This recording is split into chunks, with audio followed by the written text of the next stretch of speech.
Assalamualaikum warahmatullahi wabarakatuh. Innal hamdalillah nahmaduhu wa nasta'inuhu wa nastaghfiruh wa na'udzu billahi min shururi anfusina wa min sayyiati a'malina. May yahdihillahu fala mudilla lahu wa may yudlil fala hadiya lahu. Asyhadu an la ilaha illallah wahdahu la syarika lahu wa asyhadu anna Muhammadan 'abduhu wa rasuluh.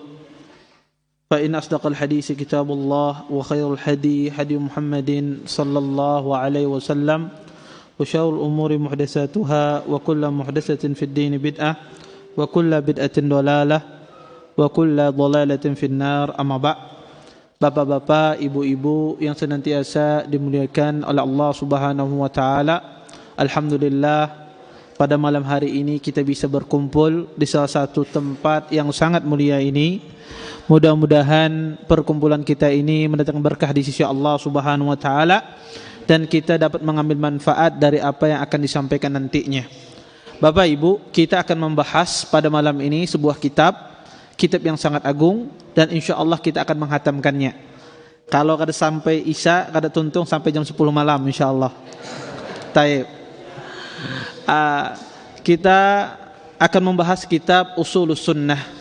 Nama kitabnya Ushulus Sunnah, karya seorang ulama besar Al-Imam Al-Humaidi. Nama beliau adalah Abu Bakar Abdullah Ibn Zubair Al-Humaidi. Beliau wafat pada tahun 219. Berkata Imam Ahmad bin Hanbal, Al-Humaidi indana imam. Sesungguhnya Imam Humaidi ini imamnya kami, kata Imam Ahmad bin Hanbal, ulama yang sangat besar. Dan beliau memiliki sebuah kitab yang sangat agung, yaitu kitab Ushulus Sunnah. Ushulus Sunnah itu adalah pokok-pokok asal di dalam agama Islam. Pembahasan kitab ini cuma membahas 9 pembahasan saja. Cuma 9 masalah dibahas dalam kitab ini. Tetapi kitab ini sangat luar biasa dan penting kita untuk mengenal kitab ini. Taib. Berkata Imam Humaidi, As-sunnah indana ay yu'mina ar-rajul bil qadar khairihi wa syarrihi, hulwihi wa murrihi, wa ay ya'lam anna ma asabahu lam yakun liyukhti'ahu wa anna ma akhta'ahu lam yakun yusibahu wa anna dhalika kulluhu qada'un min Allah azza wa jalla. Kata beliau, prinsip sunnah menurut kami adalah beriman kepada takdir, yang baik maupun yang buruk, yang manis maupun yang pahit, meyakini bahwa apa saja yang ditulis di dalam takdir akan menimpanya, tidak akan meleset darinya, dan apa yang tertulis di dalam takdir meleset darinya tidak akan menimpanya. Semua itu merupakan takdir Allah azza wa jalla. Taib. Di sini Al-Imam Humaidi rahimahullah ta'ala menjelaskan pertama makna sunnah. Kata beliau, as-sunnah indana. Kalau kata sunnah ini Bapak Ibu tertera di dalam buku akidah, di dalam pembahasan buku akidah, maka yang dimaksudkan makna sunnah ini adalah akidah, prinsip keyakinan. Jadi bukan dikerjakan dapat pahala, ditinggalkan tidak mendapat dosa, tidak.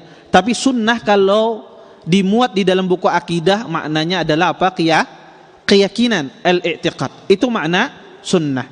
Kemudian di sini Imam Al-Humaidi menjelaskan tentang masalah qadar itu. Ya, apa itu takdir? Kata beliau, beriman kepada takdir yang baik dan yang buruk, yang manis dan yang pahit. Dan dia mengetahui apa yang sudah ditetapkan untuknya tidak akan meleset.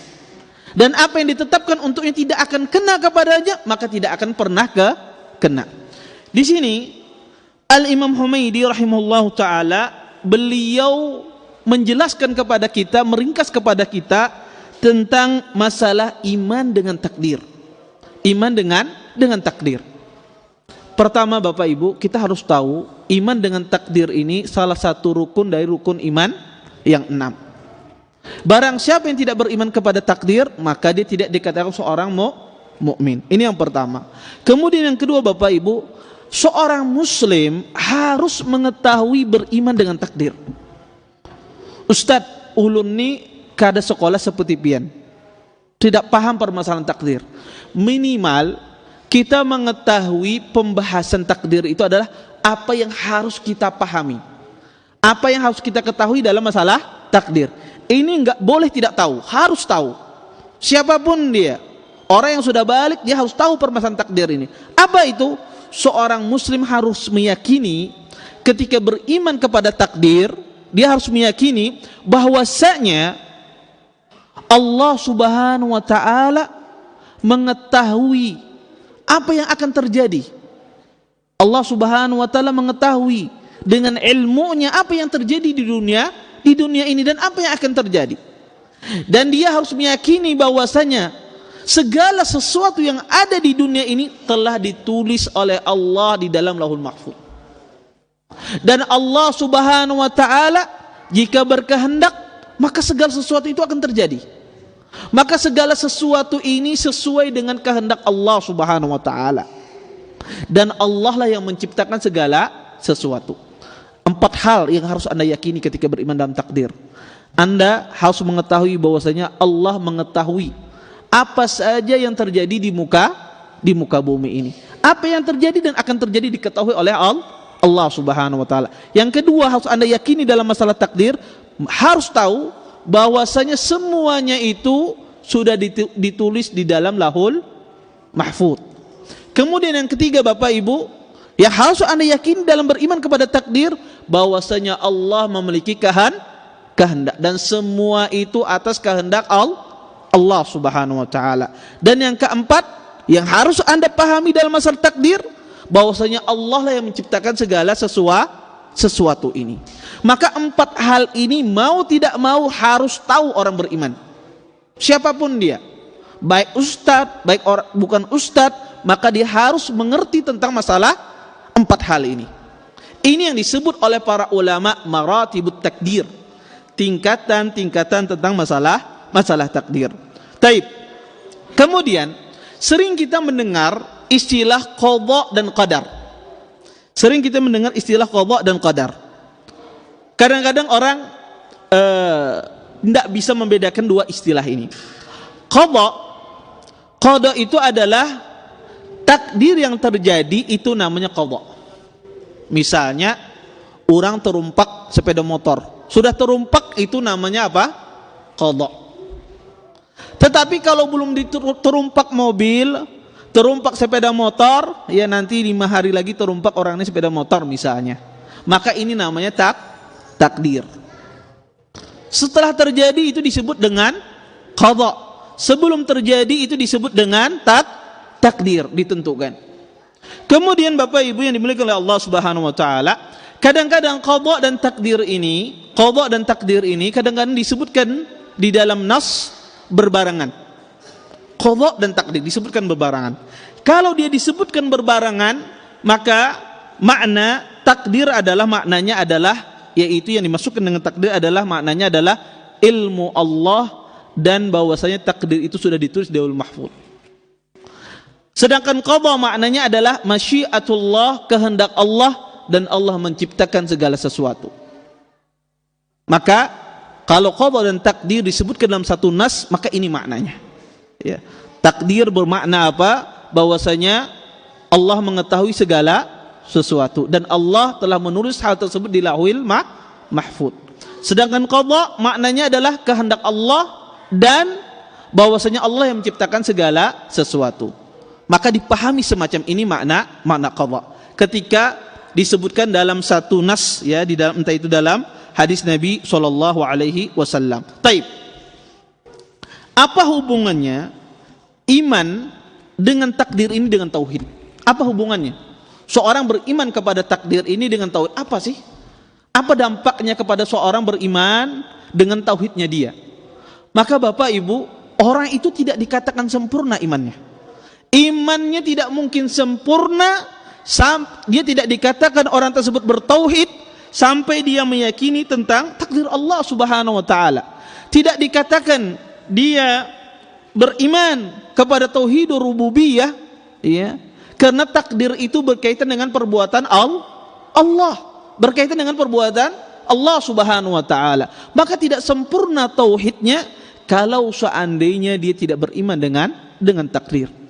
Karena Allah lah menentukan segala sesuatu, dan itu merupakan perbuatan Allah. Sedangkan perbuatan Allah berkaitan dengan tauhid rububiyah. Jika seseorang keliru dalam masalah takdir, maka bermasalah di dalam tauhid rububiyahnya.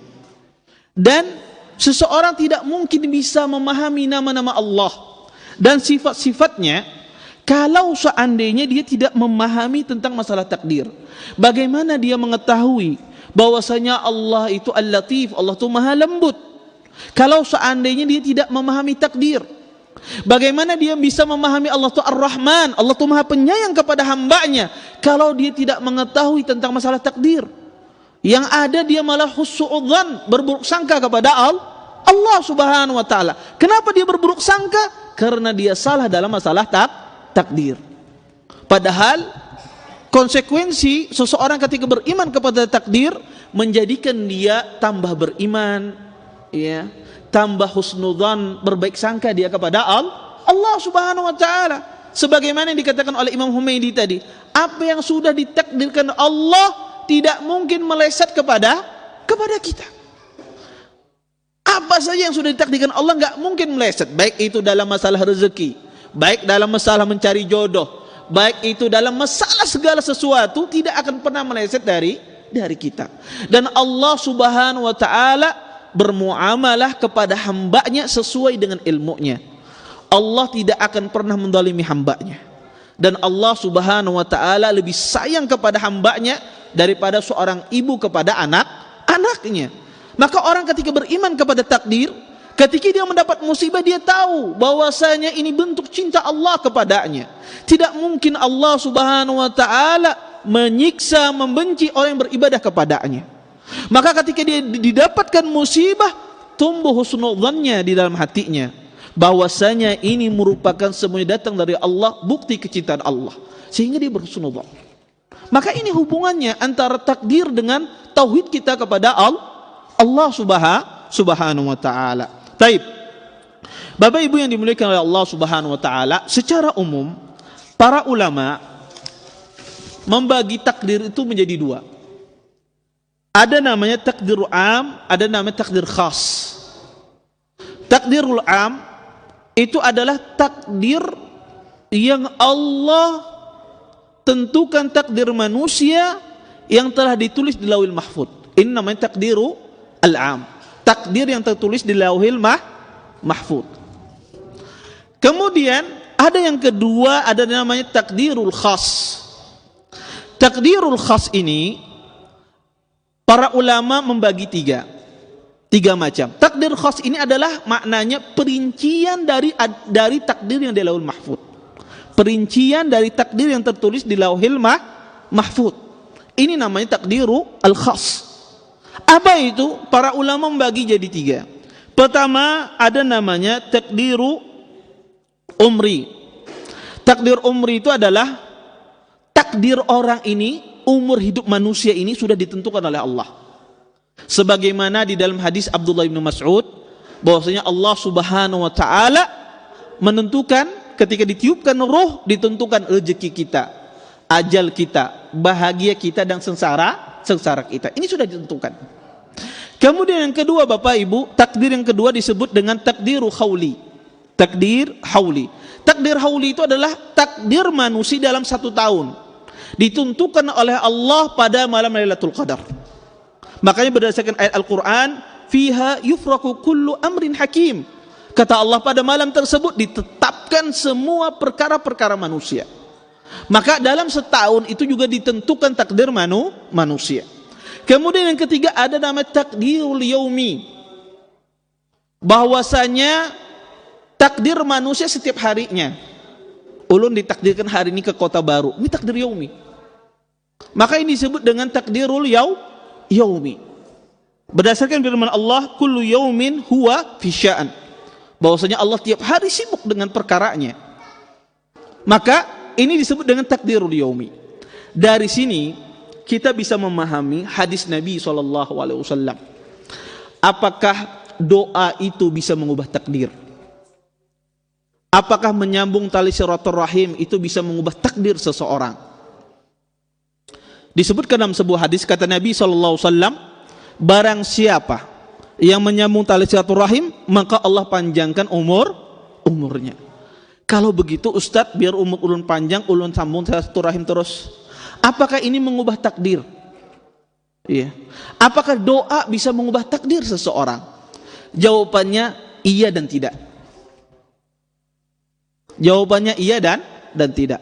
Kita katakan tidak, di takdir di Lauh Mahfuz tidak akan pernah berubah.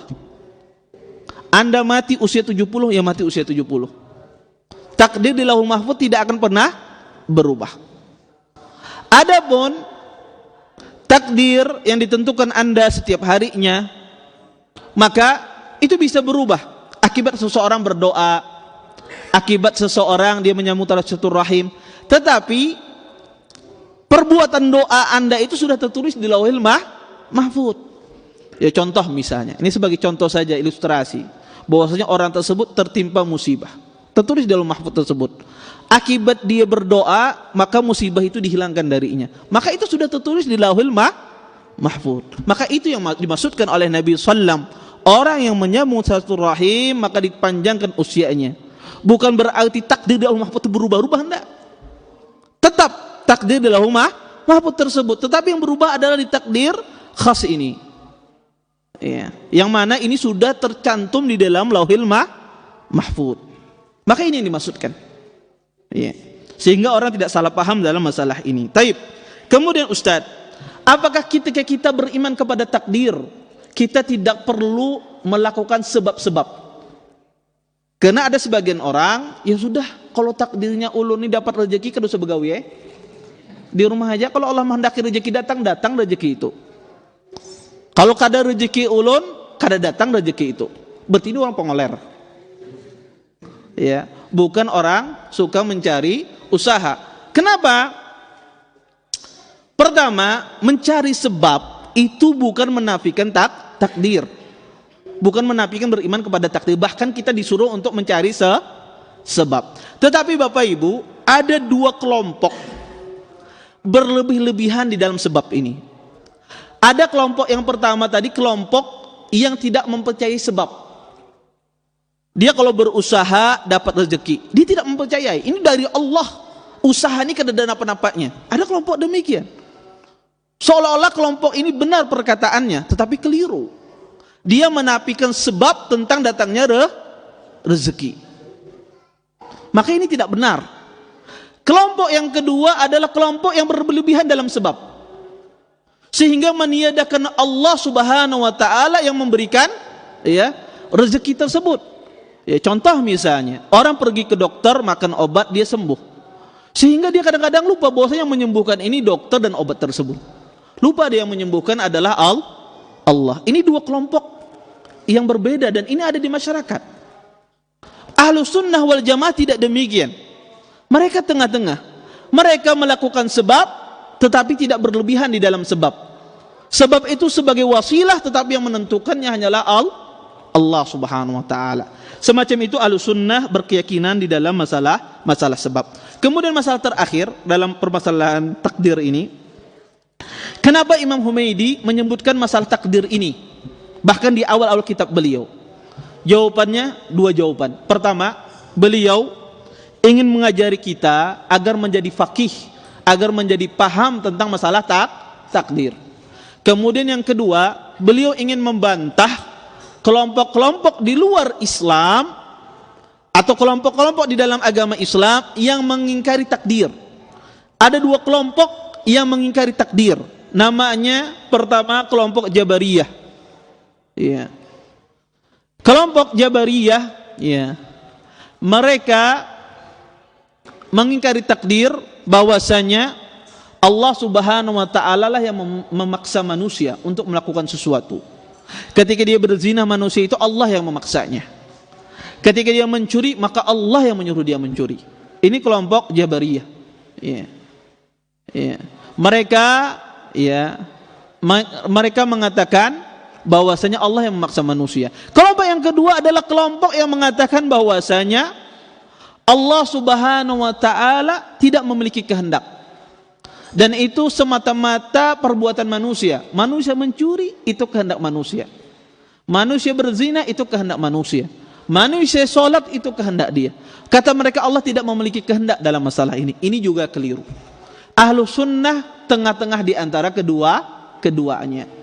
Manusia memiliki kehendak, tapi kehendak manusia tidak keluar dari kehendaknya Allah subhanahu wa ta'ala. Taib. Kemudian permasalahan yang kedua yang disebutkan oleh Imam Al-Humaydi di sini, setelah menyebutkan masalah takdir, apa kata beliau? Wa annal iman qaulun wa amal yazidu wa yanqus, wa la yanfa'u qaulun illa bi'amal, wa la amalun wa qaulun illa biniyah, wa la qaulun wa amalun wa niyyah illa bisunnah. Kata beliau, iman itu merupakan ucapan dan perbuatan, bisa bertambah dan berkurang. Ucapan tidak bermanfaat tanpa amal. Amal dan ucapan tidak bermanfaat tanpa niat atau ikhlas. Dan ucapan, amal dan niat tidak bermanfaat tanpa mengikuti sunnah. Di sini Al-Imam Al-Humaydi beliau menyebutkan permasalahan yang kedua, usul sunnah yang kedua adalah permasalahan iman. Kata beliau, arti iman itu adalah, iman itu perkataan dan perbuatan. Jadi kalau ditanya iman itu, rukun iman itu, dikatakan iman itu perkataan dan perbuatan. Perkataan dengan apa? Perkataan yang dimaksudkan di sini adalah perkataan lisan. Lisan kita berkata, dan perkataan hati. Terdiri dari amal perbuatan dan amal hati. Ustaz, saya tidak paham, apa maksudnya? Kata beliau, seseorang itu tidak dikatakan dia beriman sampai dia melakukan dua hal ini. Melakukan dengan perkataan dan melakukan dengan perbuatan. Perkataan itu yang dia lakukan entah dengan lisannya dan dengan hatinya. Contoh, seseorang mengatakan, tidak dikatakan dia masuk dalam agama Islam sampai dia mengatakan asyhadu alla ilaha illallah. Ini perkataan dengan lisan. Adapun perkataan dengan hati adalah dia meyakini tentang kalimat yang dia ucapkan. Ini maknanya perkataan dalam hati. Adapun perbuatan yang ditampakkan dari anggota badan. Ketika orang mengatakan asyhadu alla ilaha illallah, dia buktikan dengan perbuatannya. Dia sholat, dia zakat, dia puasa, dia haji. Ini bentuknya perbuatan. Kemudian perbuatan dengan hati apa? Hatinya untuk mendorong kebaikan. Hatinya menggerakkan dia untuk mendorong kebaikan. Makanya Ahlus Sunnah meyakini iman itu adalah terdiri dari perkataan dan perbuatan.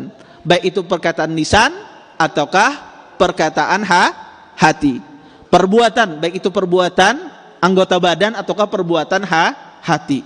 Dan iman itu diyakini oleh Ahlus Sunnah bisa bertambah dan bisa berkurang, ya, bisa bertambah dan bisa berkurang.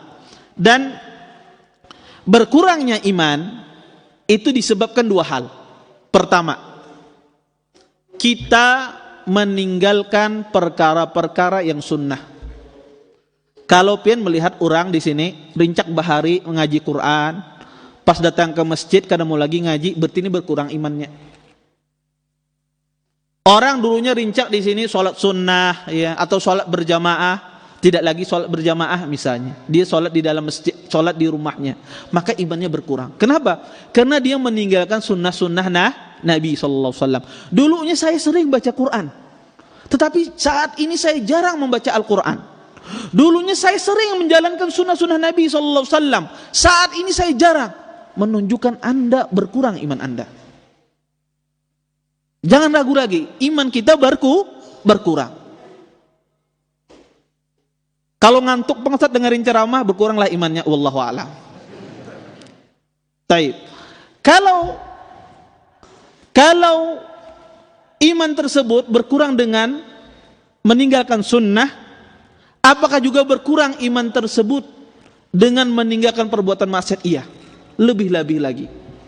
Maka iman itu lebih berkurang lagi ketika dia melakukan perbuatan maksiat.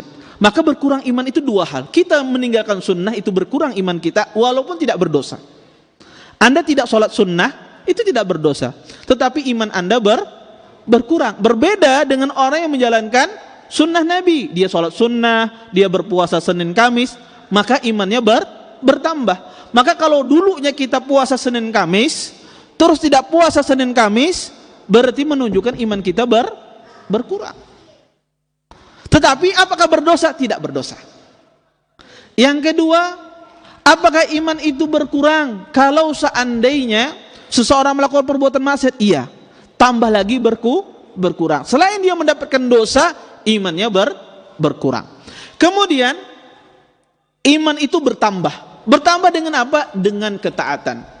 Kalau ibadah Anda semakin hari tambah banyak, berarti iman Anda naik. Kalau ibadah Anda setiap hari makin meningkat, berarti iman Anda bertambah. Maka iman itu bertambah dengan ketaatan. Ahlus sunnah meyakini demikian, bahwasanya iman itu bertambah dengan ketaatan, berkurang dengan seseorang meninggalkan sunnah atau melakukan perbuatan maksiat. Taib. Kemudian ada sesuatu permasalahan. Ustadz, tadi dikatakan iman itu adalah sebuah keyakinan yang ada di dalam hati.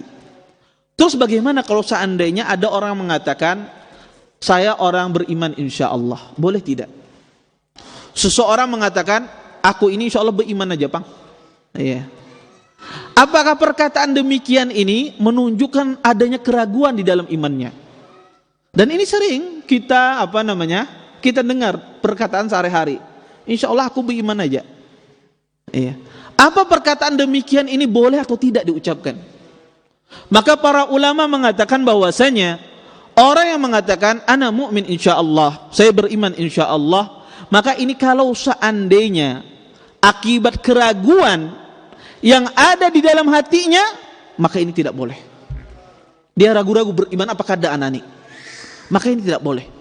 Tidak boleh dikatakan ana mu'min insyaallah. Tetapi kalau seandainya dia mengatakan demikian takut untuk mentazkiyah dirinya, untuk memuji dirinya bahwasanya dia ini orang yang melaksanakan apa yang Allah perintahkan, melaksanakan semua amalan-amalan yang Allah perintahkan, dia takut mengatakan demikian, makanya dia mengatakan insya Allah, bahwasanya saya akan melaksanakan apa yang Allah perintahkan.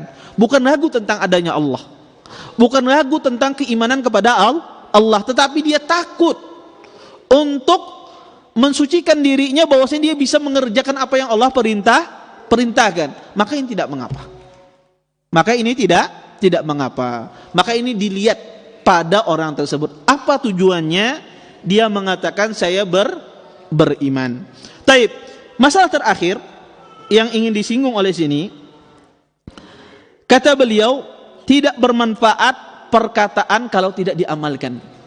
Maka tidak ada manfaatnya orang berkata tapi kada beramal. Sebaiknya kata beliau, tidak ada manfaatnya perkataan dan perbuatan kalau tidak diyakini, tidak meyakini tentang perbuatan tersebut. Ya, dan ini seperti orang munafikin, mereka beramal, mereka berkata tapi mereka kufur hatinya. Kemudian kata beliau, tidak ada manfaatnya perkataan, perbuatan, niat, ya, sudah ada niat, ya. Niat yang ikhlas tetapi apa? Tidak sesuai dengan sunnah. Kenapa? Karena syarat diterima sebuah amalan itu harus apa? Sesuai dengan sunnah Nabi SAW. Kalau tidak sesuai maka percuma.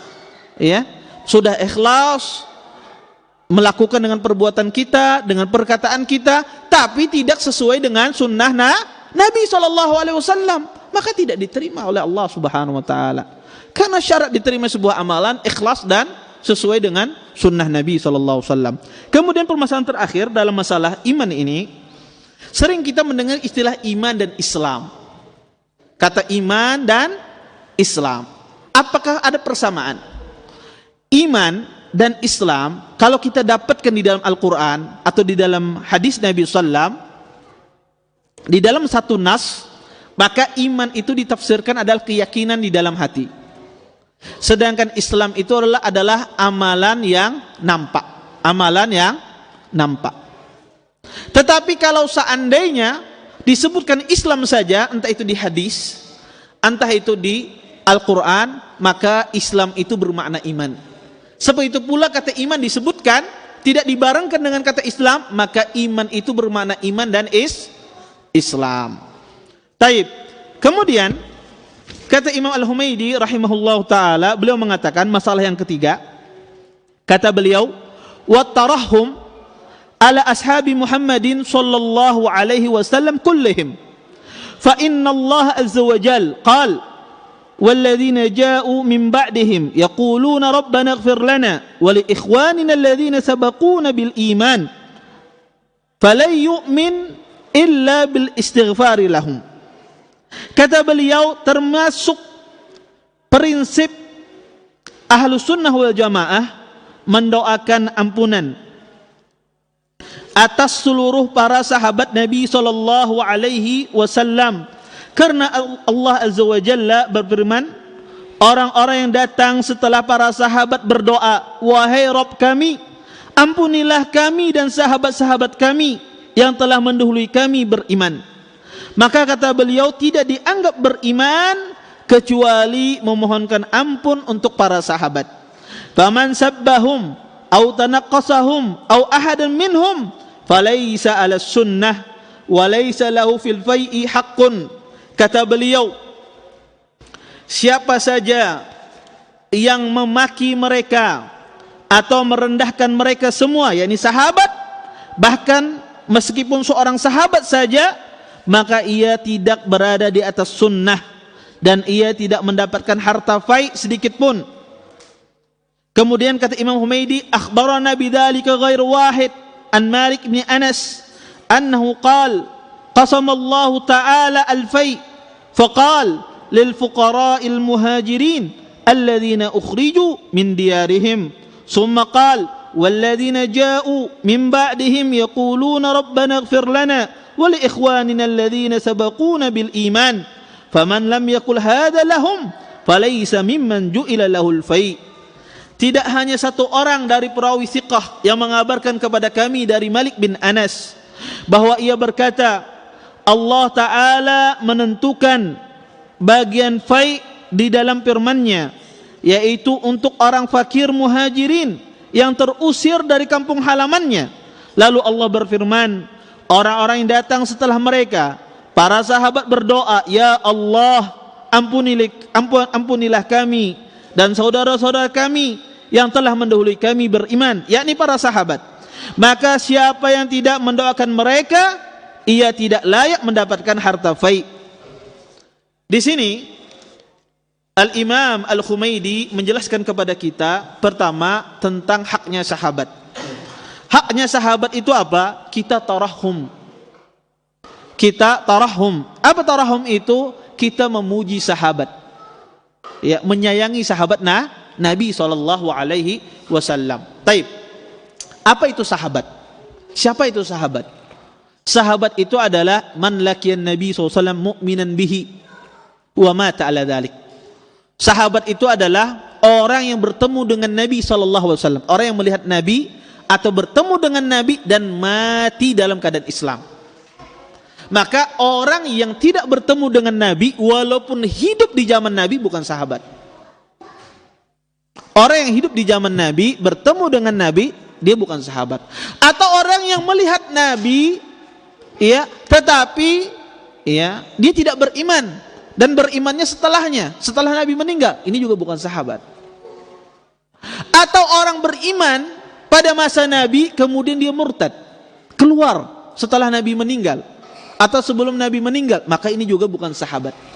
Maka sahabat itu adalah orang yang bertemu dengan Nabi, baik itu dia melihat, ya, walaupun sekejap dia melihat Nabi, ya, maka itu adalah sahabat dan dia mati dalam keadaan Islam. Taib. Apakah ada sahabat dari kalangan bangsa jin? Ya. Apakah semua sahabat Nabi itu manusia? Ada enggak sahabat Nabi dari bangsa jin? Ada. Nabi SAW pernah datang kepada bangsa jin, kemudian membacakan ayat suci Al-Quran dan mereka bertemu dengan Nabi SAW.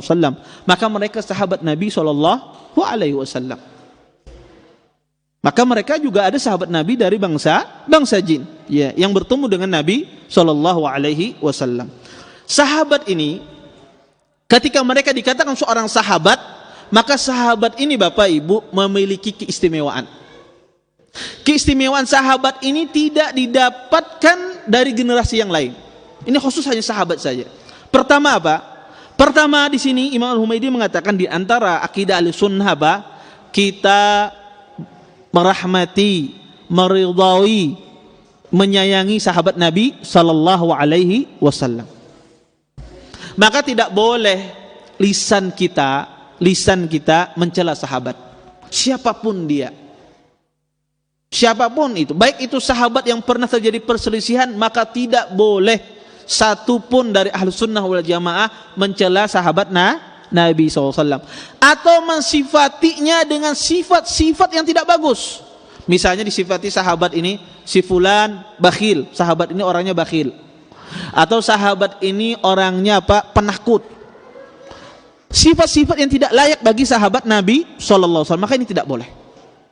Yang kedua Bapak Ibu, yang harus diyakini oleh Ahlussunnah wal Jamaah, semua sahabat Nabi itu udul, terpercaya. Maka tidak diragukan lagi, siapapun namanya sahabat Nabi terpercaya. Makanya di dalam ilmu hadis, kalau ada sahabat Nabi meriwayatkan hadis, ya sudah diambil. Ya, tidak perlu dicari lagi sahabat ini gimana hafalannya, enggak. Semua sahabat Nabi itu terpercaya. Berbeda dengan generasi setelah sahabat. Kemudian yang ketiga Bapak Ibu, keyakinan kita terhadap sahabat Nabi SAW, kita tidak boleh berbicara di depan umum masalah-masalah perselisihan di kalangan sahabat, kecuali dalam rangka memberikan pelajaran, iktibar. Adapun di dalam mimbar kita menjelaskan perselisihan di antara para sahabat, perselisihan antara Ali dan Muawiyah misalnya, perselisihan antara Ali dengan Aisyah radhiyallahu anha, maka ini tidak boleh. Ahlussunnah tidak menceritakan perselisihan di kalangan para sahabat, mereka diam. Iya. Kecuali dalam rangka untuk menjelaskan kebenaran atau dalam memberikan pelajaran. Ahlussunnah ya, semacam itu akidah mereka kepada para sahabat. Kenapa? Karena ada 3 kelompok yang menyelisih Ahlussunnah dalam masalah ini. Pertama, kelompok Khawarij. Kelompok Khawarij ini adalah kelompok yang mengkafirkan sahabat Nabi SAW. Di antaranya adalah Ali bin Abi Thalib dikafirkan oleh mereka. Sebagian sahabat Nabi dikafirkan, Muawiyah dikafirkan oleh mereka. Ini Khawarij, mereka kafirkan sahabat Nabi SAW. Yang kedua ada kelompok Rafidhah yang juga mengkafirkan sahabat Nabi SAW dan mencela sahabat Nabi SAW. Mereka kafirkan Abu Bakar, mereka cela Abu Bakar, Umar bin Khattab, Utsman bin Affan radhiyallahu anhu, mereka cela. Ya. Kelompok yang ketiga adalah kelompok Nawasib. Kelompok Nawasib ini lawan dari Rafidhah.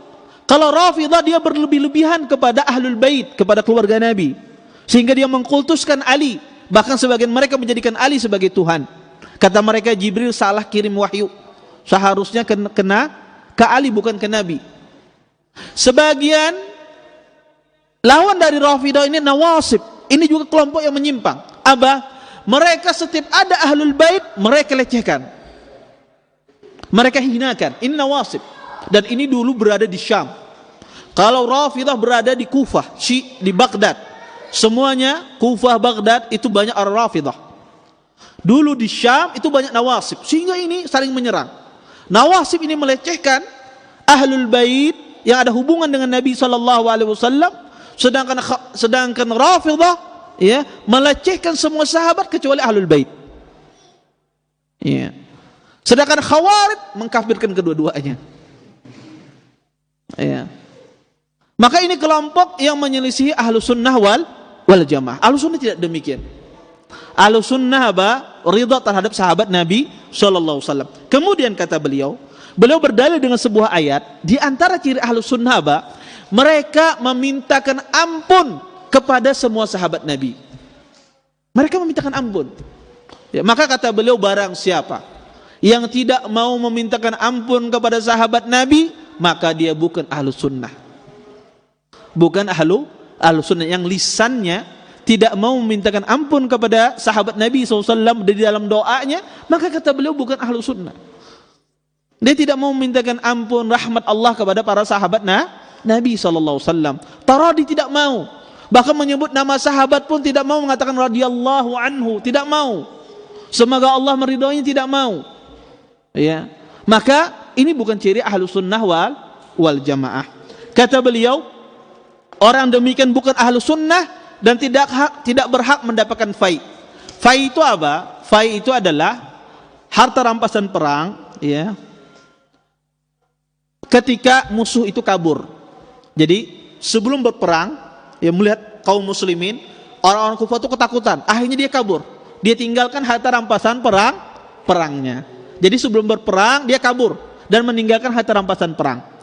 Nah, harta rampasan perang yang ditinggalkan ini disebut dengan istilahnya fai. Yes, dia seperti ghanimah, tetapi ghanimah itu berperang. Kalah perang orang kafir dapat harta. Kalau fai dia tidak berperang, tapi orang kafir meninggalkan hartanya. Taib.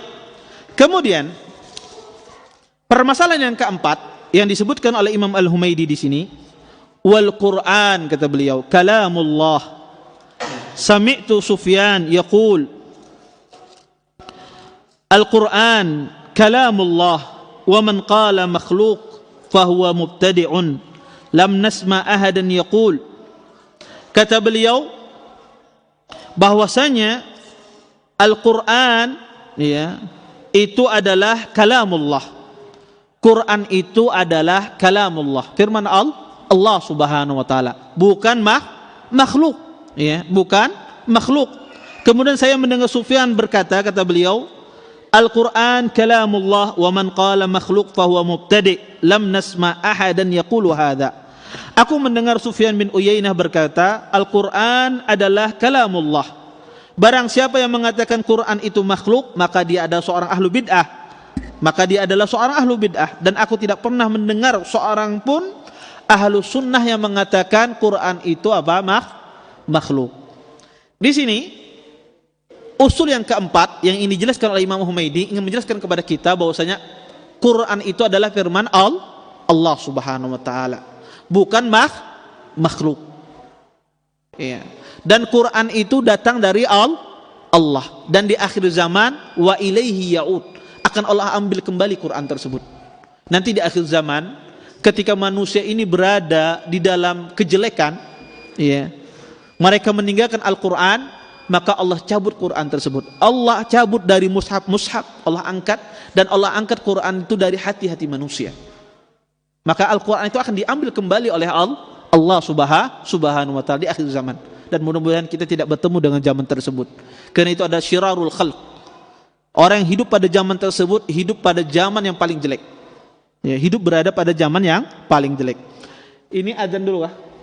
Baik, silahkan.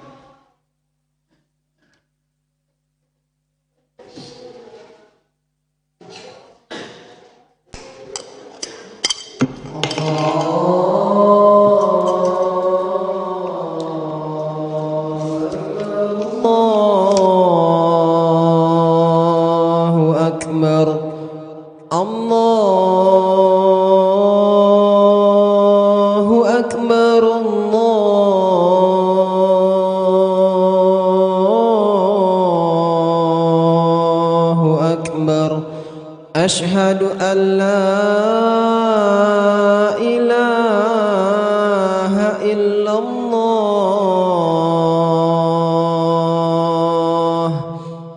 أشهد أن لا إله إلا الله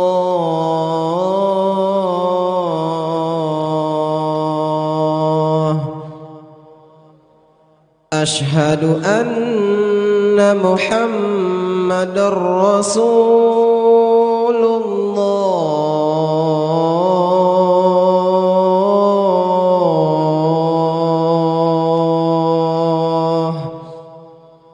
أشهد أن محمدًا رسول الله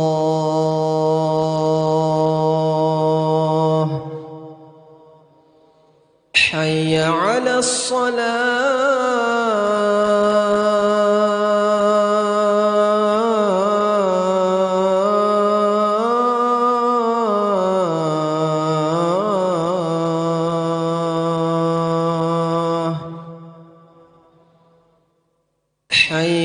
على الصلاة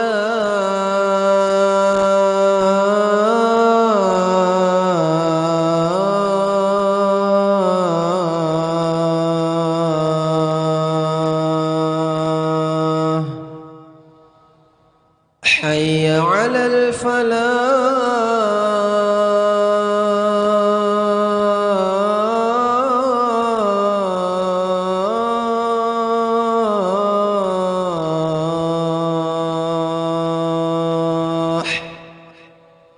حي على الفلاح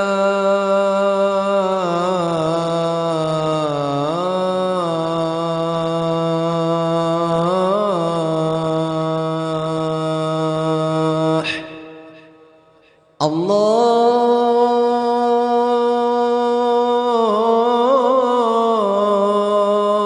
أكبر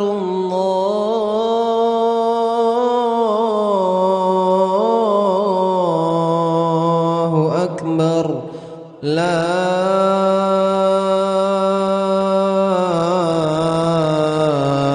إله إلا الله.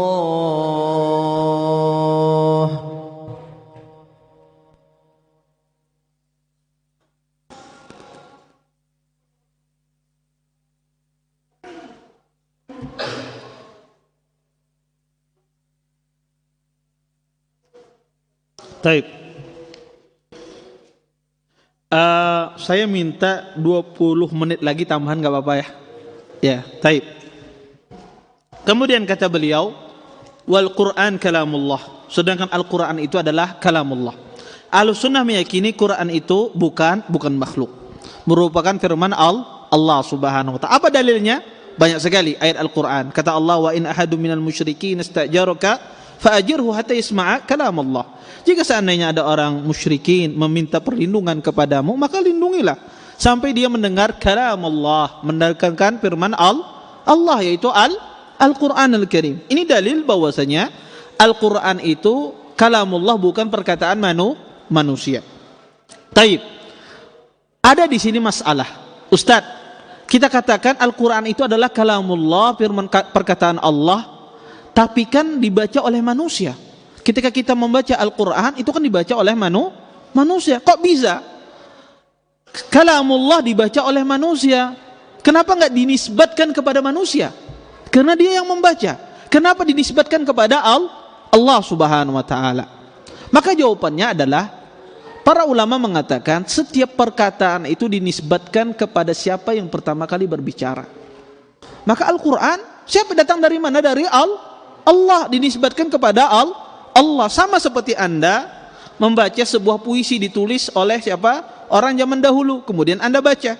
Apakah Anda katakan puisi itu merupakan puisi Anda? Tidak. Anda katakan ini puisi orang tersebut, tetapi Anda yang membacanya. Tetap saja puisi itu dinisbatkan kepada siapa? Kepada yang membikinnya. Sebab itu pula kalamullah, maka dinisbatkan kepada Allah Subhanahu wa ta'ala. Dan ini bahaya. Zaman sekarang banyak sekali ya orang-orang mengingkari kalamullah akibat pemikiran Mu'tazilah. Tujuannya apa? Mereka mengatakan Quran ini bukan kalamullah, makhluk. Tujuannya apa? Agar mereka tidak mengerjakan perintah-perintah yang ada dalam Al-Quran. Kata mereka, Quran ini bukan kalamullah, berarti perintah di sini perintah makhluk. Maka tidak ada perintah makhluk dengan makhluk. Tidak ada ketaatan perintah antara makhluk dengan makhluk. Itu tujuan akhirnya. Mereka apa? Untuk meninggalkan perintah-perintah di dalam Al-Quran. Makanya Ahlussunnah tegas dalam masalah ini, bahwasanya Al-Quran kalamullah. Kalau tidak sempatnya waktu, saya jelaskan ya permasalahan Quran ini. Taib. Kemudian berkata Imam Al-Humaidi, permasalahan yang berikutnya, kata beliau, wa sami'tu Sufyan yaqul al-imanu qaulun wa amal wa yazidu wa yanqus. Faqala lahu akhu Ibrahim ibn Uyainah, ya Aba Muhammad, la taqul yanqus. Faghadib wa qala usqut ya sabi, bal hatta la yabqa minhu syai'. Aku mendengar Sufyan bin Uyainah berkata, iman adalah ucapan dan perbuatan, bisa bertambah dan berkurang. Lalu saudaranya Sufyan ibnu Uyainah yang bernama Ibrahim bin Uyainah, beliau mengatakan, wahai Abu Muhammad, jangan mengatakan berkurang. Kemudian Sufyan pun marah kepada saudaranya. Kata beliau, diamlah wahai anak kecil. Bahkan iman itu bisa berkurang sampai tidak tersisa sedikit pun. Di sini ya, Sufyan ibnu Uyainah rahimahullah, ya, beliau mengatakan, ya, beliau mencela adik beliau, menegur adik beliau yang mengatakan bahwasanya iman itu tidak berkurang. Kemudian kata Sufyan ibnu Uyainah, diam engkau wahai anak kecil, iman itu berkurang, bahkan bisa sama sekali tidak ada. Di sini perkataan Sufyan ibnu Uyainah ini harus kita tafsirkan dengan penafsiran yang benar. Bahwasanya iman itu berkurang, saya katakan bisa dengan perbuatan maksiat. Maka iman ketika dilakukan, orang melakukan perbuatan maksiat, imannya berkurang. Apakah imannya hilang? Tidak hilang. Iman itu pasti masih ada. Walaupun dilakukan maksiat, sering-sering dia kerjakan maksiat, iman itu pasti masih ada di dalam hatinya. Maka kalau kita mengatakan iman itu berkurang, tidak ada sama sekali ketika dia melakukan maksiat, maka tidak ada bedanya kita dengan orang Khawarij yang mengatakan bahwasanya iman itu, ya, kalau dilakukan perbuatan maksiat hilang imannya. Maka Ahlus Sunnah mengatakan iman itu ketika dilakukan maksiat dia berkurang, walaupun banyak maksiatnya, imannya berkurang tapi tetap masih ada. Terus apa yang dimaksudkan oleh Sufyan bin Uyainah ini? Yang dimaksudkan oleh beliau adalah beliau memperingati, mewanti-wanti, jangan sampai orang terus-menerus melakukan perbuatan maksiat yang mana perbuatan maksiat tersebut membawa dia kepada kekufuran, sehingga dia keluar dari Islam, dengan itu hilang imannya. Itu maksud beliau. Iya. Dia terus-terus melakukan perbuatan maksiat, kemudian membawa dia kepada kekufuran, kemudian imannya pun hilang kalau dia sudah kufur kepada Allah Subhanahu wa taala. Kemudian kata beliau, permasalahan berikutnya, permasalahan yang keenam, wal ikrar birru'yati ba'dal maut. Kata beliau, dan ahlu sunnah meyakini bahwasanya mereka melihat Allah Subhanahu wa taala. Ini keyakinan ahlu sunnah. Ahlu sunnah meyakini bahwasanya mereka akan melihat Allah. Orang mukmin itu akan melihat Allah dalam dua keadaan, dalam dua tempat. Pertama, di dalam padang mahsyar. Ketika padang mahsyar, kaum mukminin mereka akan melihat Allah Subhanahu wa taala. Kemudian yang kedua adalah ketika mau masuk surga. Ya, ketika mereka mau masuk surga, maka kaum mukminin dia akan melihat Allah Subhanahu wa taala. Karena Nabi SAW pernah membaca ayat lilladzina ahsanul husna wa ziyadah. Ya. Ya, dan ditafsirkan ayat ini oleh Nabi SAW bahwasanya orang mukmin nanti ketika dia masuk surga, dia akan melihat wajahnya Allah Subhanahu wa taala. Dan Nabi SAW juga pernah bersabda, kata Nabi SAW, innakum satarawna rabbakum kama tarawnal qamar lailatul badr. Sesungguhnya kalian akan melihat Tuhan kalian sebagaimana kalian melihat bulan purnama, tidak terganggu penglihatan kalian. Maka Ahlus Sunnah mereka melihat Allah Subhanahu wa taala di hari kiamat kelak dalam dua tempat. Ketika padang mahsyar, ya, kaum mukminin melihatnya di padang mahsyar, dan ketika mau masuk surga. Tapi pertanyaannya, apakah ada orang melihat Allah di dunia ini? Maka jawabannya tidak ada. Berdasarkan hadis Nabi SAW, tidak ada di dunia ini orang melihat Allah Subhanahu wa taala. Berdasarkan hadis Nabi SAW, lan yara ahadum minkum rabbahu azza wa jal hatta yamut. Tidak akan pernah kalian, kata Nabi SAW, melihat Tuhan kalian sampai kalian meninggal. Artinya di dunia orang tidak ada yang bisa melihatnya. Taib, apakah Nabi melihat Allah ketika beliau Isra Mi'raj? Ketika beliau bertemu dengan Allah, apakah beliau melihat Allah? Maka ini terjadi khilaf di kalangan para ulama. Apakah Nabi melihat Allah ataukah tidak? Yang benar adalah Nabi SAW ketika Isra Mi'raj tidak melihat Allah. Yang beliau lihat adalah nur, cahaya. Makanya kata beliau, Abu Dzar pernah bertanya kepada Nabi SAW, hal ra'aita rabbak, wahai Rasulullah, apakah engkau telah melihat Allah Subhanahu wa taala? Apa kata Nabi? Nurun anni arah, sesungguhnya cahaya yang aku lihat. Ya. Nah, maka Nabi ketika Isra Mi'raj beliau tidak melihat Allah Subhanahu wa taala, tapi beliau melihat cahaya. Sesungguhnya permasalahan ini permasalahan khilaf di kalangan ahlu sunnah. Tapi yang rajih ini masalahnya. Seseorang ya tidak bisa melihat Allah di dunia ini. Termasuk pendapat yang rajih adalah Nabi sallallahu alaihi wasallam ketika di dunia. Kemudian kata beliau, kata Imam Al-Humaidi, "Wa ma nataqa bihil Qur'an wal hadis mislu wa qalat al-yahud yadullahi maghlulah ghullat aydihim wa mislu was-samawat matwiyatun bi yaminih wa ma ashbah hadha min al-Qur'an wal hadis la nazidu fihi wa la nufassiruhu nakifu ala ma waqafa 'ala al-Qur'an was sunnah." Kata beliau, termasuk prinsip akidah kami adalah menetapkan sifat-sifat yang dibicarakan Al-Quran dan hadis-hadis sahih seperti firman Allah. Orang-orang Yahudi berkata, tangan Allah terbelenggu, bahkan tangan mereka yang terbelenggu, dan mereka dilaknat atas ucapan mereka itu. Akan tetapi tangan Allah terbentang.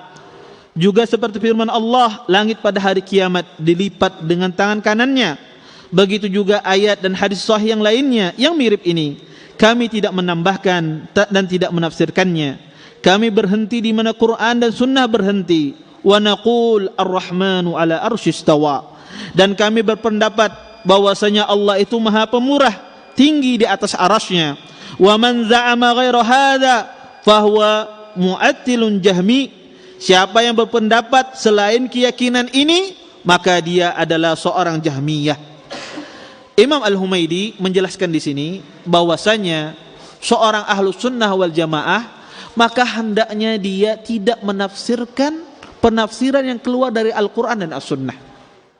Ketika datang ayat-ayat Allah, hadis-hadis Nabi SAW, maka jangan dia menambah-nambahi penafsiran, mentakwil-takwil ayat-ayat Allah, mentakwil ayat-ayat suci Al-Quran. Maka berhentilah sebagaimana yang ditetapkan oleh Al-Quran dan hadis Nabi SAW. Kemudian kata beliau, ahlu sunnah meyakini bahwasanya Allah itu bersemayam di atas arasy-Nya. Allah itu istiwa, bersemayam di atas arasy-Nya, dan ini keyakinan ahlu sunnah wal jamaah, bahwasanya Allah itu berada di atas arasy-Nya. Apa itu arasy?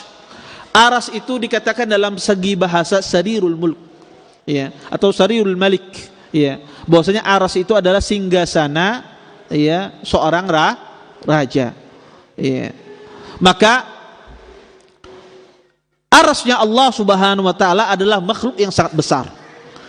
Arasy itu adalah makhluk yang sangat besar, dan Allah bersemayam di atas arasy-Nya. Dan itu kita yakini Ahlussunnah wal Jamaah, bahwasanya Allah itu berada di atas langit, ia berada di atas arasy-Nya. Dan tidak ada yang mengingkari ini kecuali orang-orang yang menyelisih Ahlussunnah wal Jamaah. Kenapa?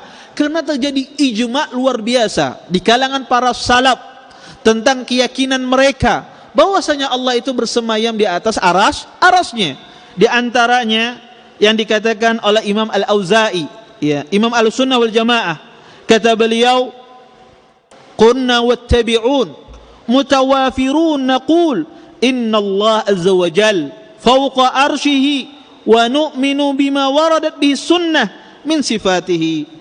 Kata beliau, sesungguhnya kami dan para tabi'in sepakat mengatakan Allah Subhanahu wa taala berada di atas arasy-Nya. Ya, berada di atas arasy-Nya, dan kami beriman tentang hal tersebut sesuai datang dari sunnah yang menjelaskan tentang sifat-sifat Allah Subhanahu wa taala.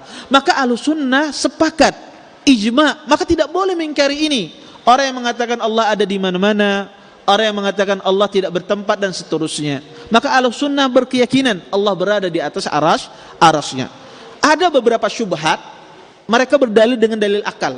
Kata mereka, Ustadz, Allah itu lebih besar daripada arasy. Sedangkan sesuatu yang lebih besar daripada arasy itu berarti dia berhajat. Maka kita katakan, tidak mesti sesuatu yang lebih besar itu berhajat kepada yang di bawahnya.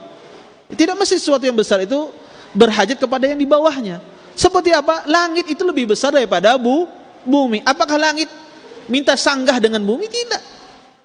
Ya. Kalau seandainya di makhluk Allah saja yang besar, yang berada di atas, itu tidak butuh hajat dengan yang di Kalau makhluk aja ada contohnya semacam itu, bagaimana dengan Allah Subhanahu wa taala? Maka tidak benar orang yang mengatakan bahwasanya Allah Subhanahu wa taala itu tidak bersemayam di atas aras. Karena kalau kita mengatakan bersemayam di atas aras, Allah itu butuh dengan aras. Kita katakan tidak demikian. Tidak mesti sesuatu yang besar dan sesuatu yang di atas butuh kepada sesuatu yang di bawah. Seperti langit tidak membutuhkan bumi. Kalau bumi tidak ada, apakah langit akan jatuh? Tidak jatuh. Ya, karena langit tidak membutuhkan bumi. Ya. Padahal langit lebih besar daripada bumi. Kalau seandainya di makhluk saja kita bisa melihat demikian, bagaimana dengan Allah Subhanahu wa taala? Dan barang siapa, kata beliau, berkeyakinan semacam ini, maka ini adalah keyakinan yang batil, keyakinan Jahmiyah. Kemudian permasalahan berikutnya, kata beliau, wa alla naqul kama qalatil khawarij man asaba kabiratun faqad kafar. Kami tidak berpendapat seperti pendapatnya orang Khawarij yang mengatakan siapa yang melakukan dosa besar maka ia telah kafir. Wala takfir bi syai'in min adh-dhunub wa innamal kufru fi tarkil khams allati qala Rasulullah sallallahu alaihi wasallam buniyal islamu ala khamsin syahadatu an la ilaha illallah wa anna muhammadar rasulullah wa iqamis shalah wa ita'iz zakah wa shaumi ramadan wa hajjil bait. Kata beliau, dosa-dosa besar apapun tidak menyebabkan orang tersebut menjadi kafir. Akan tetapi orang itu menjadi kafir jika dia meninggalkan 5 perkara yang disebutkan oleh Rasulullah SAW. Islam dibangun atas 5 perkara: syahadat la ilaha illallah dan Muhammad Rasulullah, menegakkan salat, menunaikan zakat, puasa Ramadan dan haji ke Ka'bah. Fa amma salasun minha fala yunadhar tarikuhu man lam yatashahhad wa lam yusalli wa lam yasum li'annahu la yu'akhkhar shay'un min hadha an waqtih wa la yujzi'u man qadah ba'da tafritihi fihi amidan an waqtih. Adapun 3 pertama, tidak ada perselisihan pendapat tentang orang yang meninggalkannya bahwasanya ia kafir, yaitu siapa yang tidak bersyahadat, tidak sholat dan tidak puasa. Karena waktu pelaksanaan perkara ini tidak boleh ditunda dan tidak sah orang yang mengkodoknya setelah meremehkan waktu pelaksanaannya dengan sengaja. Fa amma zakat fama tama addaha azza'at anhu wa kana asinan fil habsi. Adapun zakat, kapanpun ia menunaikannya maka sah, tetapi ia berdosa jika dia menahannya. Wa ammal hajj faman wajaba alaih wa wajada sabila ilaih wajaba alaih. Adapun haji, siapa yang sudah terkena wajib haji dan mampu untuk melaksanakan ibadah haji, maka haji itu menjadi wajib baginya. Wala yajibu alaih fi amih dzalik hatta la yakuna lahu minhu buddun. Dia tidak wajib menunaikan haji pada tahun tertentu kecuali memang harus melaksanakannya. Mata addahu kana muaddiyan wa lam yakun asiman fi ta'khirihi idza addah kama kana asiman fi zakah lianna az-zakah haqqun lil muslimin masakin habasahu alaihim fakana asiman hatta wasala ilaihim wa amma al-hajj fakana fima bainahu wa bain rabbih idza addah faqad ada. Kapanpun, kata beliau, ia melaksanakan maka ia dianggap telah melaksanakannya, dan ia tidak berdosa jika dia menunda melaksanakannya. Tidak sebagaimana dengan zakat, ia berdosa menundanya karena zakat adalah hak kaum muslimin yang miskin. Ia berdosa sampai harta itu sampai kepada mereka. Adapun haji maka ia berkaitan antara dirinya dengan Allah. Jika sudah dikerjakan maka ia sudah gugur kewajibannya. Wa in huwa mat wa huwa wajidun mustati' wa lam yahuj sa'ala raj'ah ila dunya ay yahuj. Jika ia mati belum berhaji padahal ia mapan dan mampu, maka kelak ia akan meminta dikembalikan ke dunia untuk berhaji. Wa yajibu li ahli ay yahujju anhu wa narju ay yakuna dhalika muaddiyan anhu kama law kana alaihi daynun faqudiya anhu ba'da mautihi. Keluarganya wajib menghajikannya, dan kami berharap, kata beliau, hal itu menggugurkan kewajibannya, sebagaimana jika ia menanggung hutang lalu dilunasi oleh keluarga sepeninggalnya. Pembahasan ini beliau tutup dengan masalah dosa besar. Kata beliau, adapun dosa besar, ya, sebagaimana orang-orang Khawarij itu mereka mengkafirkan orang melakukan dosa besar. Khawarij ini mereka mengkafirkan orang melakukan dosa besar. Orang berzina mereka kafirkan. Kenapa mereka kafirkan? Orang mencuri mereka kafirkan. Semua dosa-dosa besar mereka kafirkan. Kenapa? Karena mereka menganggap iman itu cuma satu. Iman itu tidak bertambah, tidak berkurang. Jadi kalau seandainya orang itu berzina, maka ketika dia berzina dia tidak beriman, berarti dia kafir. Ketika dia mencuri, maka dia mencuri itu tidak beriman, imannya tidak ada kata mereka, maka dia kafir. Berbeda dengan Ahlus Sunnah. Ahlus Sunnah apa mengatakan? Ketika orang itu berzina, kita katakan dia orang beriman, tetapi imannya kurang. Orang itu ketika dia berdusta, kita katakan orang itu Ahlus Sunnah, orang itu beriman, tetapi imannya kurang. Iya. Maka Khawarij itu mengkafirkan orang melakukan dosa besar. Dan adapun Ahlus Sunnah kata beliau tidak mengkafirkan, ya, seseorang kecuali 3 hal. Yang pertama yang ditinggalkan, yaitu syahadat. Orang kalau tidak bersyahadat maka dia tidak dikatakan beriman. Kemudian yang kedua adalah salat. Salat ini masalah khilaf. Ulama berselisih orang yang meninggalkan salat ini. Ya, beliau Imam Al-Humaidi melihat meninggalkan salat ini merupakan sebuah kekufuran. Ulama berselisih. Orang meninggalkan salat secara total apakah dia keluar dari Islam ataukah tidak. Terjadi khilaf di kalangan Ahlus Sunnah. Termasuk rukun Islam yang berikutnya, puasa, haji, ya, zakat, ini juga terjadi khilaf di kalangan Ahlus Sunnah wal Jamaah tentang masalah ini. Ya, yang rajih puasa, zakat, haji itu kalau ditinggalkan dengan sengaja akibat dia malas, ya, maka insya Allah tidak keluar dari Islam. Tidak keluar dari Islam. Tapi kalau syahadat, orang tidak bersyahadat, maka tidak dikatakan dia seorang muslim. Adapun salat ini khilaf yang sangat kuat di kalangan para ulama. Apakah meninggalkannya dengan sengaja, ya, itu keluar dari Islam ataukah tidak? Ini terjadi khilaf di kalangan para ulama. Kemudian beliau menutup permasalahan ini dengan permasalahan haji. Ya, beliau menekankan tentang pentingnya haji. Ya, beliau menyebutkan di sini tentang masalah haji. Kata beliau, haji itu wajib ditunaikan. Maka orang yang memiliki kemampuan untuk berhaji, ada kesempatan untuk berhaji, punya uang untuk bisa berhaji, tidak dia tunaikan, tidak dia laksanakan, maka dia berdosa. Maka jika seandainya dia meninggal, maka wajib ahli warisnya menghajikan, diambil dari hartanya sebelum dibagikan warisan. Iya. Sebelum dibagikan warisan, ahli warisnya menghajikan, atau dia menyuruh seseorang untuk menghajikannya. Iya. Tetapi jika seandainya dia meninggal sedangkan dia tidak memiliki kesempatan untuk berhaji, ada uang tetapi kada kuatulak, ya, karena menunggu antrian misalnya, atau ada uang, ada kesempatan tetapi kada ada duitnya untuk berangkat, maka ini tidak ada kewajiban haji baginya. Jika dia meninggal, maka tidak ada kewajiban untuk dihajikan orang ini. Tapi kalau seandainya dihajikan, maka itu lebih baik.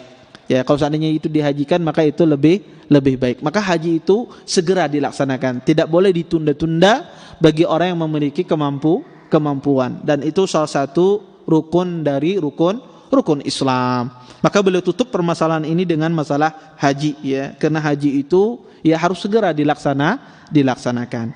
Inilah kiranya pembahasan tentang usul sunnah tentang Imam Al-Humaidi. Taib, yang hadir di sini tolong dicatat namanya, insyaallah akan saya kasih sanad nanti. Taib, catat namanya, mungkin catat dikumpulkan ke Pak Abdul Ghafur. Ya, namanya catat namanya, ya, insyaallah nanti saya kasih sanad sampai ke Imam Al-Humaidi rahimahullah. Taib.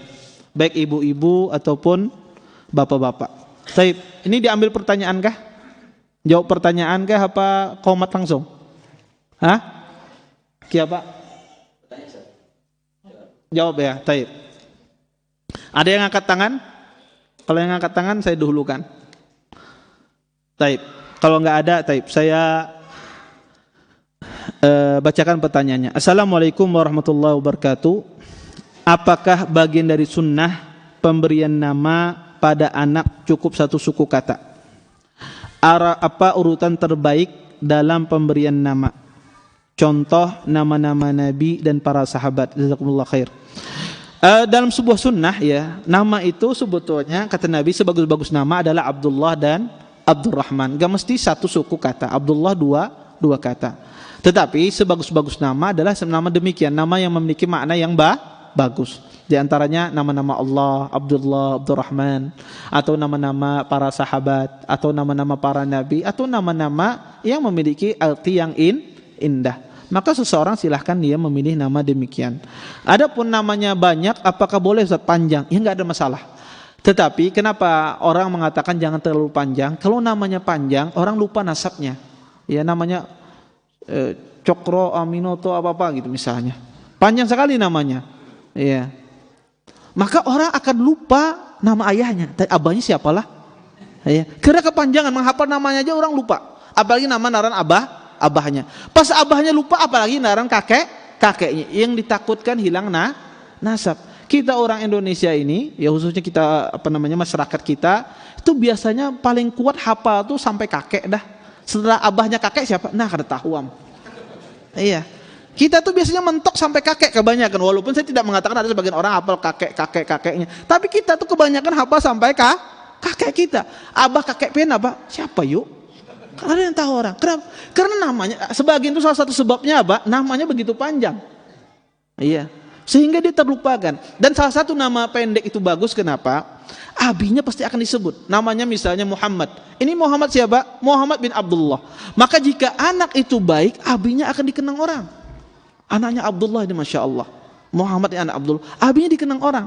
Jika anak itu kurang bagus, maka abinya ditiwas orang. Itu anak ikam tuh ator. Ya. Ya, maka ditiwas orang. Maka itu dampak ketika anak itu nama itu pendek, ya. Nah, sehingga berdampak kepada orang tua, ya. Ya, sehingga dia bisa mendidik anaknya. Ketika anak itu baik, maka orang tuanya terangkat. Taib. Assalamualaikum warahmatullahi wabarakatuh. Di dalam surah Al-Baqarah, Ali Imran, Al-Maidah, At-Taubah dan An-Nahl, Allah Subhanahu wa taala beberapa kali menyebutkan jangan menjual ayat-ayat Allah dengan harga murah. Apakah menetapkan tarif dalam berdakwah termasuk ke dalam tafsir ayat tersebut? Jazakumullah khair atas jawabannya. Maka tidak boleh orang menaruh tarif dalam berdakwah. Dia mengatakan aku ngisi di sini bayarannya 5 juta misalnya. Maka tidak boleh. Ini haram. Adapun mengambil upah dari berdakwah, ya, ini terjadi khilaf di kalangan para ulama dalam masalah ini.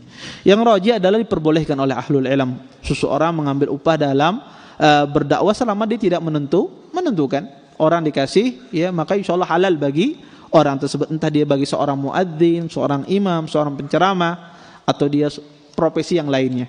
Maka insyaallah halal, ya, selama dia pertama dia niatkan tujuannya karena Allah, ya, tujuannya karena Allah. Kemudian jika dia mendapatkan, ya, pemberian orang dari perbuatannya tersebut, maka insyaallah tidak mengapa. Tetapi bagi orang yang memiliki kelebihan, sudah makmur, dia sudah mapan hidupnya, maka ketika dia mengambil dari ini tidak layak.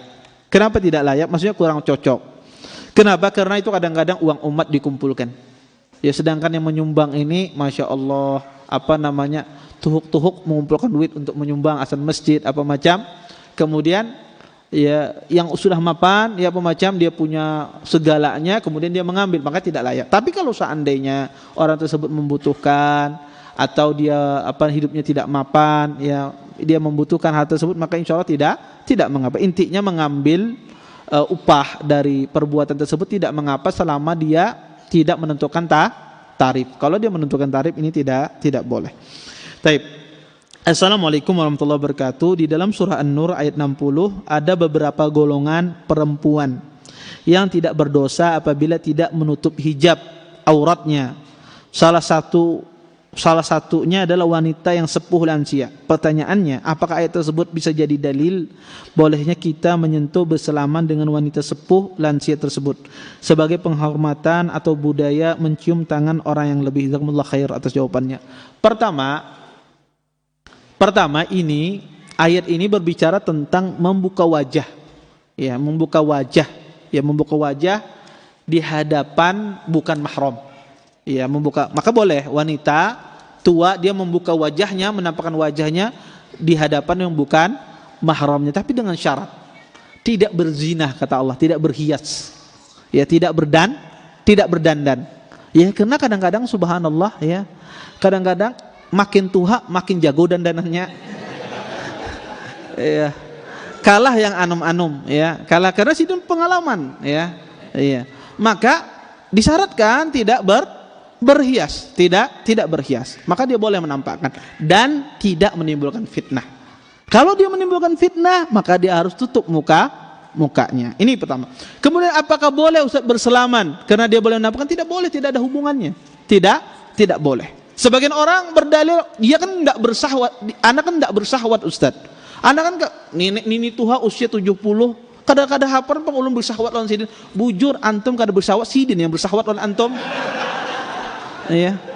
Maka siapa yang menjamin dia tidak bersyahwat? Ya, betul Anda tidak bersyahwat, dia yang bisa bersyahwat, tetap saja larangan itu masih ada. Taib. Maka tidak boleh.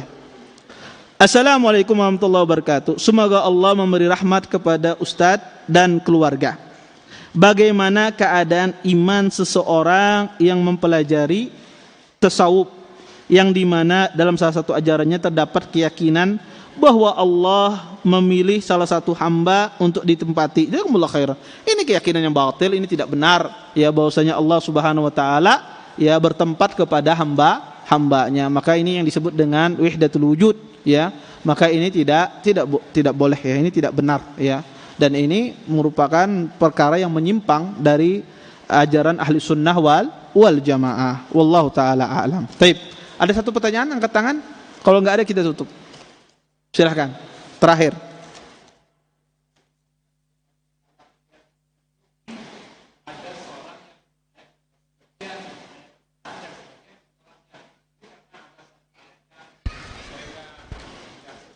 Iya. Iya. Boleh. Ulun mendengar aja Bang, jadi yang lain kada mendengar. Ya, Ustaz, ada sebagian dia percaya terhadap ayat Quran dan ada sebagian ayat yang tidak dia percaya. Mungkin karena sangat berat untuk dilaksanakan. Contohnya misalkan ini adalah ayat hijab itu dan ini sangat berat, ini aku nggak percaya ini. Misalkan begitu. Nah, dan mungkin masih banyak lagi. Ya. Jazakumullah khair atas pertanyaannya. Pertama, harus bedakan antara orang beriman sebagian ayat dengan orang mengingkari sebagian ayat. Maka seorang muslim wajib dia beriman apa yang datang dari Allah Subhanahu wa taala dari Al-Qur'an. Wajib dia beriman. Maka tidak boleh seorang satu ayat saja dia ingkar dari Al-Qur'an, kufur dia, tidak boleh. Maka kita bedakan antara beriman dengan mengingkari ayat. Kemudian yang kedua, bedakan antara orang mengingkari dengan orang memiliki penafsiran lain. Kadang-kadang orang itu tidak menerima apa yang kita yakini karena berbeda penafsiran. Berbeda penafsiran. Anda menafsirkan semacam ini, saya memiliki penafsiran semacam ini. Maka kalau berbeda penafsiran, maka ini pertama tidak kufur. Yang kedua, dilihat perbedaan penafsiran tersebut. Apakah dilandaskan dalil ataukah tidak? Kalau seandainya dilandaskan dalil, maka ini khilaf. Ya, khilaf yang mu'tabar. Khilaf yang mu'tabar, apalagi ada pendahulunya di kalangan salaf. Maka ini khilaf yang mu'tabar. Maka kalau ada khilaf semacam ini tidak boleh saling menjatuhkan atau saling mencerca. Oh, ikam ni apa salah, ya. Terus sembalit ikam ni salah misalnya. Maka ini tidak boleh mencerca, ya, mencela atau apalagi apa namanya. Cukup dia menjelaskan yang kuat ini pendapatnya, yang lemah ini. Cukup sampai di sana. Tidak sampai kepada mencela pelakunya yang menyelisihi dia. Kalau seandainya berdasarkan dalil.